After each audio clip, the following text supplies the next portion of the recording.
The night was cold, the kind that seeped through cracked windows and worn-out jackets. Rain drummed steadily on the tin roof of Daniel's small rented house, and his 7-year-old daughter Lily lay asleep on the couch, wrapped in a patched-up blanket. Daniel stared at the flickering candlelight, wondering how he'd stretch the last few dollars until his next paycheck. He'd promised Lily her favorite chocolate milk tomorrow, but even that seemed like a luxury these days. Then came the knock. A soft, hesitant tap that didn't belong in a neighborhood like his. Too delicate, too out of place.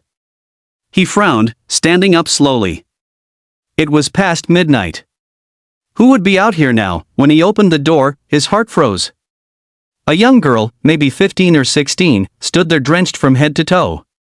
Her expensive coat was muddy, her mascara streaked down her cheeks, and her eyes wide with fear. She looked completely lost. Please, she whispered, shivering. Can I stay here tonight? Just tonight. I'll leave by morning. Daniel hesitated. He didn't know her, and this world wasn't kind. People took advantage, lied, disappeared. But something in her trembling voice, that same kind of scared helplessness he'd seen in Lily when she cried for her mother, broke through his doubt. He nodded. Come in. As she stepped inside, dripping water onto the wooden floor, Daniel offered her a towel and one of his old hoodies.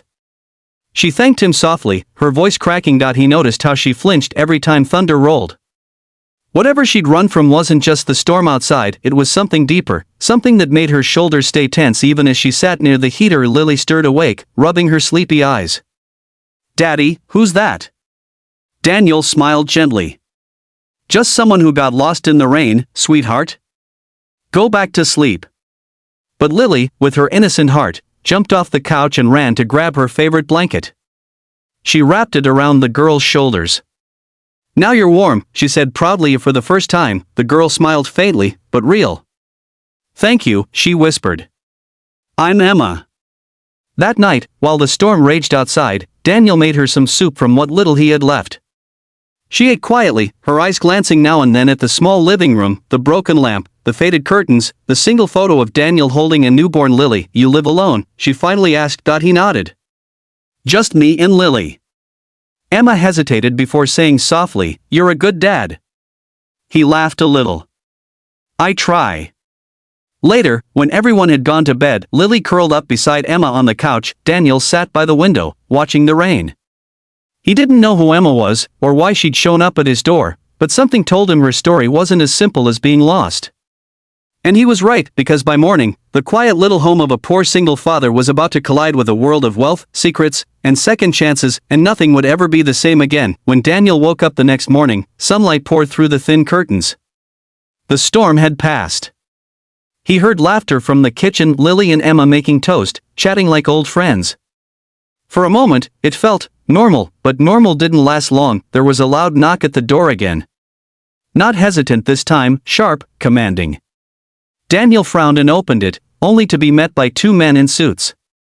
Behind them stood a tall, stern-looking man in his 50s, clean-shaven, expensive coat, the kind of presence that filled the room before he even stepped inside. Are you Daniel Carter? The man asked. Yes, who's asking?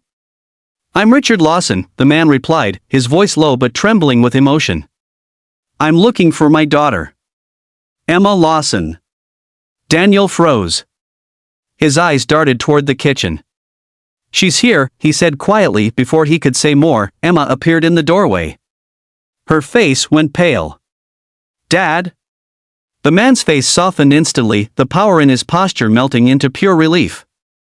Oh, thank God, he breathed, rushing forward. I've been looking for you everywhere. Do you have any idea what you put me through? Emma's eyes filled with tears. I'm sorry, Dad. I just needed to get away. You never listen. You just treat me like one of your employees. Daniel stepped back, unsure if he should even be there for this. But Emma turned to him suddenly. He was kind to me. He didn't ask for anything. He let me stay when no one else would. Richard looked at Daniel, really looked at him this time, taking in the worn shirt, the patched jeans, the tired eyes. You helped my daughter, he said slowly. When you didn't have to. Daniel shrugged. She needed help. That's all. A long silence followed before Richard spoke again. You work?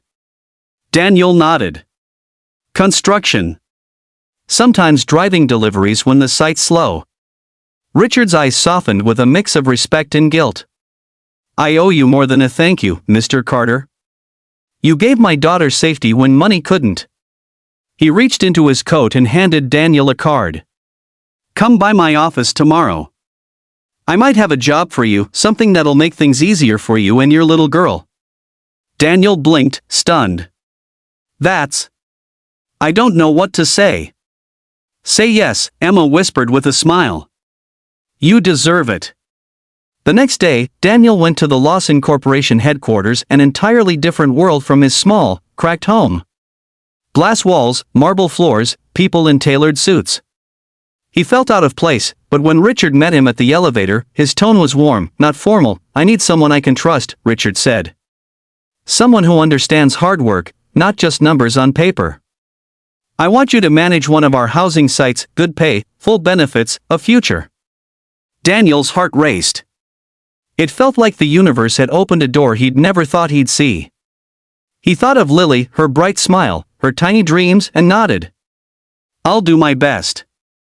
As weeks passed, Daniel found himself working for Richard's company, earning respect, rebuilding his life. Lily got new shoes. He could finally afford proper meals. And Emma, well, she often visited, laughing with Lily, teasing Daniel about his stubborn humility. One evening, as the sun dipped low over the construction site, Richard came by with Emma. You know, he said, sometimes the people with the least give the most. You reminded me of that. Daniel smiled, looking at his daughter running with Emma in the yard. Guess sometimes all it takes is opening your door when someone knocks.